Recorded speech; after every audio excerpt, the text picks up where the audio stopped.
the best of science in some ways knows this. The current discussions back and forth between science and religion that have so occupied the pages of the press and popular writing on the subject, I'm afraid, have been mostly shallow, because the religion the scientists have become frightened of is a straw man religion, and then they argue against the kind of silly fundamentalism which most of us wouldn't take seriously, and the religious defenses have not been very good either, with but a few exceptions. Now, the emerging creation story, the new creation story, if I can call it that comes out of Darwin, and that has emerged in the past 150 years. And as I say, that's how intelligent people in the West understand where we come from. We Jews have a particular interest in that story. I think it does single us out in a certain way, because we were the authors of the old creation story. The old creation story which the Western world has lived with for the past 2,500 years or more, was a creation story that comes out of the first chapter of Genesis. That was the work of great genius, that opening chapter. Now it's by the biblical scholars called part of the holiness code that framed the book of Genesis, or framed the books of Genesis and Exodus. That too was a reframing of an older creation story. That's what's fascinating. There was a creation myth that was sort of the lingua franca of the entire Near East. The Babylonians knew it, the Canaanites knew it. You found it in the text of Ugarit on what's now the Lebanese coast. That story was a story about the battle between the sky gods and the sea gods. The sea gods, the old sea gods, Yam, Tiamat, others had once ruled the world. But then a younger generation of gods, Baal, Marduk, El, rebelled against the authority of the sea gods and became the sky gods.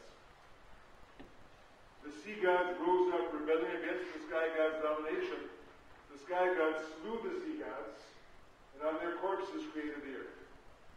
That was the common, there were various versions of that story. I'm oversimplifying it, of course, to give you a couple of sentence version. But that was the common creation myth of the ancient Near East. The authors of the Bible knew that creation myth. You can hear echoes of it all over the Bible. Above the sound of many waters, the voice of God is supreme. Right? They go, the waters run up. God set a border to the sea that it not be transgressed again. All of those are echoes of the earlier creation story. But the author of Genesis once said no. It was all created by one God. It was created by a God who loved it. Good, good, good, good, good. After every step, God says good, good, good, good, good. By the way, the first time God says not good, the only time God says not good in Genesis, he says, Lo tovi od adam levado. Not good for a person to be alone. That's the second version of the creation of Eve. You have to say God knew what it was like to be alone for a very long time, so God understood it was not good to be alone. But there were certain values contained in that story. There is a divine embrace of everything created. There is a human partnership in that story. There is a great innovation, and that is the value of rest. That story culminates not in the creation of man, but in the creation of Shabbat. And that was a revolution in the ancient Near East. You know, human beings were created, ancient Near Eastern religion, primarily, human beings were created to serve the gods. We were there to feed them. We were there to bring them sacrifices all the time so they wouldn't have to work. We were the servants. They were the masters. We were there to work so they wouldn't have to work. The idea that we human beings, and not just the king, but the whole society, gets to partake of the sacred rest of the gods, was an elevation of human life to a kind of dignity that it hadn't had before. So there are values contained in that story. That story replaced a bloody, violent conflict story.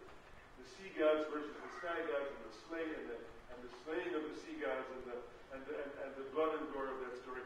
Now we have another creation story that has emerged over the last 150 years, which is also a story full of blood and guts. You can look at the story of evolution and say, my God, what an awful, ugly, battle scene that is. They talk about the mound of evolutionary corpses, all the species that died out because they weren't smart enough to outsmart their predators, because they weren't fast enough to catch their prey.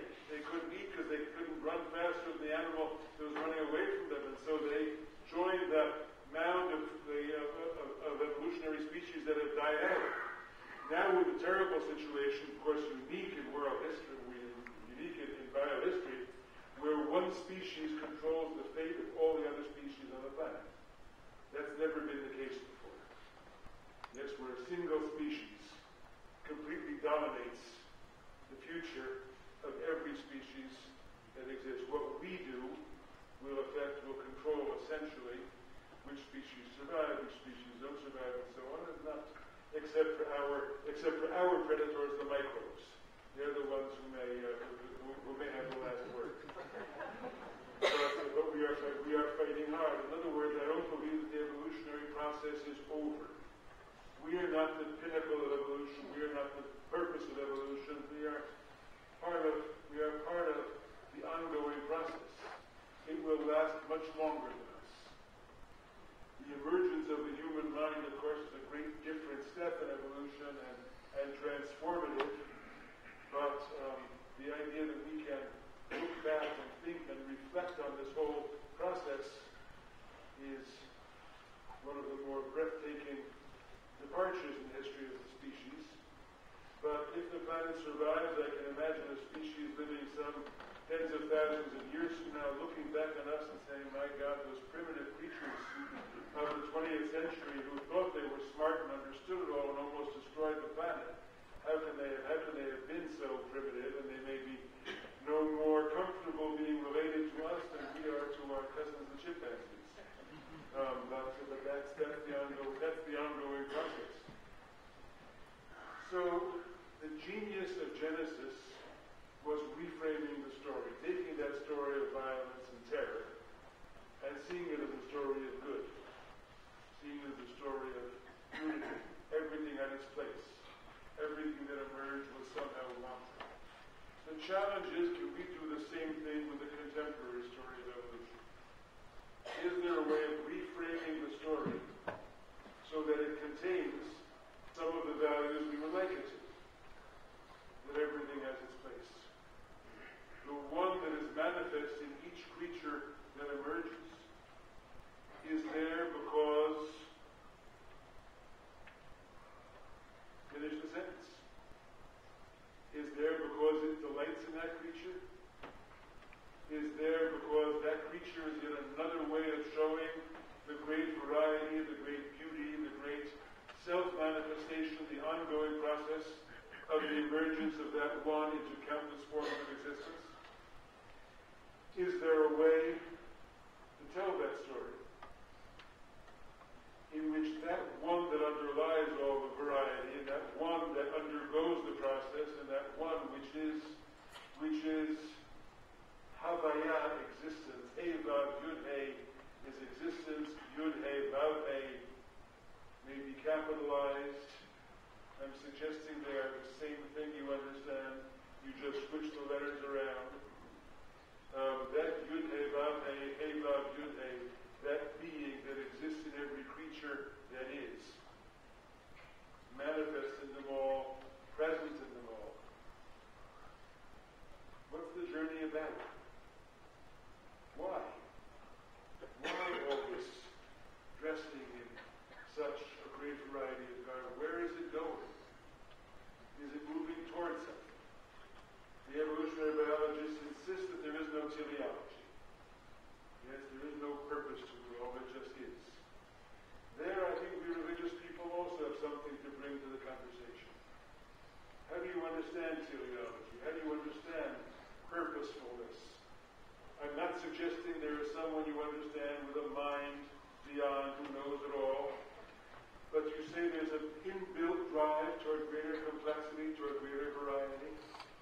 That inbuilt drive toward complexity that moved from one-celled animals to the complexity of the human brain is not all planned out, not directed, at the same time not entirely random. Is there something in between, directed by intelligent design etc., and random, utterly meaningless, nothing, no pattern can be found in it? Is there something in between those two? And can the religious voice and the scientific voice get together and talk about how we might articulate that position?